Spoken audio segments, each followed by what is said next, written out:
تصور ہو سکتا ہے کہ غیر مسلم نماز پڑھ لے، یہ تو ملتا ہے روایتوں میں، لیکن اس کا کوئی تصور نہیں ہے کہ مسلمان نماز چھوڑ دے، اس کا کوئی تصور نہیں ہے۔ منافقین بھی نماز نہیں چھوڑتے تھے۔ بس ایک تو نماز میں کمال پیدا کرو، سکون اطمینان کے ساتھ۔ آپ نے دیکھا ہوگا اجتماع میں جس طرح نمازیں پڑھی گئی ہیں، یہ اجتماع کی نمازیں، یہ واقعی اجتماعی طور پر اپنے آپ کو ایسی نماز کا عادی بنانے کے لیے جیسا عرض کیا گیا، اوابین، اشراق، چاش، تہجد یہاں عملی طور پر کرائی گئی۔ اس کا اصل مقصد یہ تھا کہ یہ کوئی 3 دن اجتماع کے لیے نہیں ہے، بلکہ ہمارا ہر وقت یہی معمول رہے۔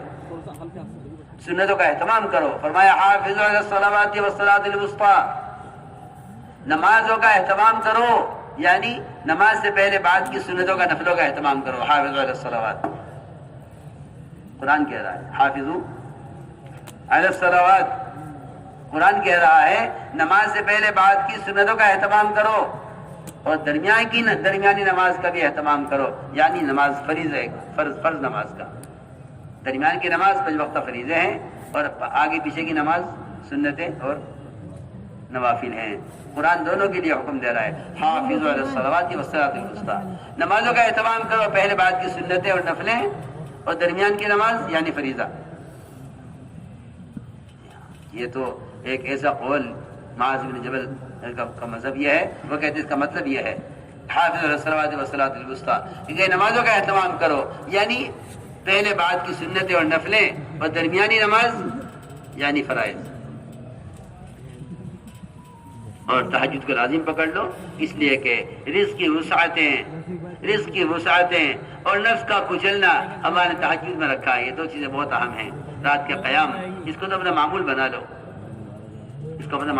رات کا قیام نہ چھوڑنا کبھی، اس لیے کہ رات کی تہجد، یہ 2 رکعت رات کی کا قیام مختصر ہی کیوں نہ ہو۔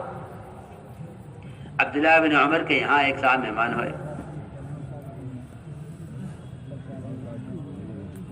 رات کا آخر حصہ،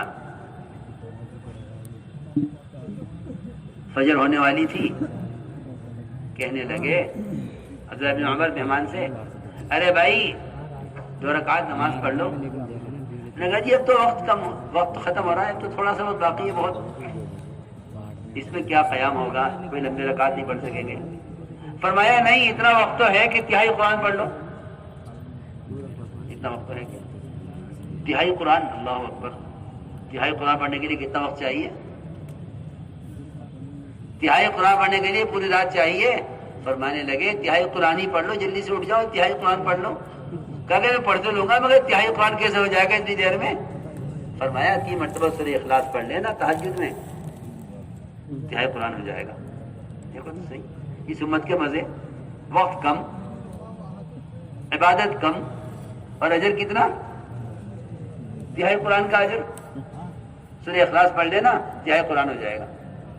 یہ کہہ کر اٹھایا تہجد کے لیے، اگرچہ کم وقت رہ گیا ہے، مگر اتنا ہی ہو کہ تم سورہ اخلاص پڑھ لو، قل ہو اللہ پڑھ لو تہجد میں، تاکہ تمہیں رات کے قیام میں، تہجد میں تہائی قرآن کے پڑھنے کا اجر مل جائے۔ سوچو۔ تو میں نے عرض کیا دوستو، رات کے قیام کا بہت اہتمام، 1 سال تک تہجد کی نماز فرض رہی صحابہ پر۔ یہ کیسے ہوگا؟ دیکھو دوستو، ہم چیزوں کے بھاؤ جانتے ہیں، جو قیمت جانتے ہیں، اعمال کی قیمت نہیں جانتے۔ رات کے قیام پر کیا ملے گا؟ یہ اللہ کے کتنے قرب کا ذریعہ ہے، رزق کی وسعت کا ذریعہ ہے، نفس کے کچلنے کا ذریعہ ہے۔ آدمی گناہ کرتا ہے نفس کے تقاضے سے، اور تہجد نفس کو کچل دیتی ہے۔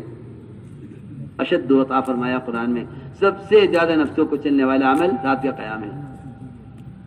تہجد کا خوب اہتمام کریں۔ ان ساری چیزوں کے فضائل اور ان جو وعدے ان اعمال کے ساتھ ہیں، ان اعمال پر جو اللہ کی طرف سے ملنے والا ہے، اس کا سیکھنا سمجھنا بہت ضروری ہے۔ اس کے لیے تعلیم کے حلقے ہیں، اس کے لیے تعلیم کے حلقے ہیں، اس کے لیے تعلیم کے حلقے ہیں۔ ہم اہتمام کریں تعلیم کے حلقوں کا۔ رات کو ہم اہتمام کریں تعلیم کے حلقوں کا، اس لیے کہ ہمارا دل چاہتا ہے کہ گھروں کے اندر بھی رات کا ایسا وقت ہو کہ جس میں سارے گھر والے سارے مرد محرم، بچے بڑے سب مجتمع ہو ایسا وقت میں، یہاں تو اللہ مجھے معاف فرمائے، گھروں کے اندر ایسے آلات اور چیزیں اور ایسے کھیل کود اور ایسی منکرات کی چیزیں جمع کر لی ہیں کہ جس کی وجہ سے آدمی تھکا ہوا آ کر بجائے اس کے کہ تعلیم کے حلقے میں قائم کرتا ان چیزوں میں مشغول ہو جاتا ہے، رات کی رات گزر جاتی ہے ان چیزوں میں کھیلتے کھیلتے، فجر قضا ہو جاتی ہے۔ رات کو تعلیم کا حلقہ گھر میں قائم کر لیں، جو روزانہ کے 5 اعمال کے بتلائے جاتے ہیں، روزانہ گھر میں قرآن کے تفسیر کا حلقہ، کتابی تعلیم، صفات کا مذاکرہ، اللہ کے راستے میں نکلنے کے لیے عورتوں کو مردوں کو تیار کرنا، اگلے دن کا مشورہ، 5 اعمال گھروں میں رات کو کسی ایسے وقت میں کر لیں، ابتدائی رات میں، جس میں سب اپنے دن بھر کے کاموں سے فارغ ہو کر رات کو جمع ہوتے ہیں۔ یہ وہ اعمال ہیں جن اعمال پر اللہ کی طرف سے ہدایت کا ملنا یقینی ہے۔ عمر رضی اللہ تعالیٰ عنہ حضور اکرم صلی اللہ علیہ وسلم کو قتل کرنے کے لیے چلے تھے، گھر بہن کے گھر میں یہ اعمال ہو رہے تھے، عمر رضی اللہ تعالیٰ عنہ کو گھر میں ان اعمال کے حلقے سے، گھر میں قرآن کی تفسیر کے حلقے سے ہدایت ملی ہے۔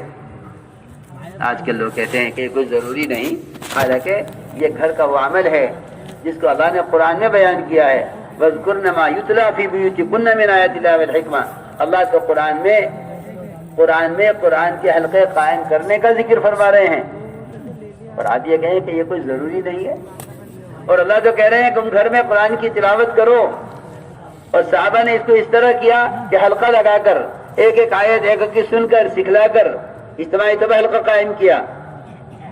حضرت مولانا عبدالعزیز صاحب رحمۃ اللہ علیہ نے خط لکھا کام کرنے والوں کو، اس خط میں لکھا ہے اس نے کہ روزانہ گھر کی تعلیم کے ساتھ قرآن کو صحیح کرنے کا حلقہ قائم کیا جائے، یہ لکھا ہے خط کے اندر، حضرت کام کرنے والوں کو خط لکھا کہ روزانہ 6 نمبر کا مذاکرہ کرنے کے ساتھ ساتھ روزانہ تعلیم کے حلقے کے ساتھ قرآن کو صحیح کرنے کا حلقہ اجتماعی قائم کیا جائے۔ اور کیوں نہ لکھتے کہ جب حضرات کی نظر ہمیشہ صحابہ کی سیرت پر رہی، انعام صاحب، ان تینوں حضرات کا معمول یہ رہا کہ جو جو کچھ سیرت میں ملتا رہا یہ اپنے مجمع کو، اپنے عملے کو بتلاتے رہے۔ ہماری آج بھی ذمہ داری یہی ہے کہ سارے کام کو صحابہ کی سیرت کی طرف لانے کی کوشش کریں، اس لیے کہ فرمایا ہم مصابیح الہدیٰ، صحابہ ہدایت کے چراغ ہیں، تم بعد والے سدھر نہیں سکتے جب تک وہ نہ کرو جو صحابہ نے کیا ہے۔ امام مالک بھی یہی فرماتے ہیں، ابو بکر صدیق کا بھی قول یہی ملتا ہے کہ اس امت کے بعد والے سدھر نہیں سکتے جب تک امت وہ نہ کرے جو امت کے پہلوں نے کیا ہے۔ اس لیے ہم نے عرض کیا کہ یہ تعلیم کے حلقے جو جماعت اللہ کے راستے میں نکل رہی ہیں، صبح میں تو 3 عمل ایک ساتھ ہوں گے، پہلے قرآن کو صحیح کرنے کا حلقہ، پھر منتخب احادیث تعلیم، ہماری اس وقت روانگی سے پہلے بھی منتخب پڑھی گئی ہے۔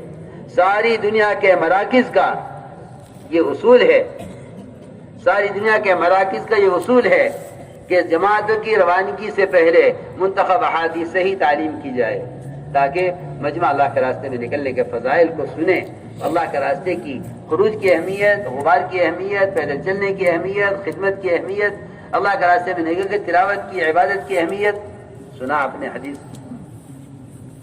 کہ جو اللہ کے راستے میں نکل کر 1000 آیت تلاوت کر لے، اللہ تعالیٰ اس کو انبیاء، صدیقین، شہداء، صالحین کی جماعت میں اس کا نام لکھ دیتے ہیں۔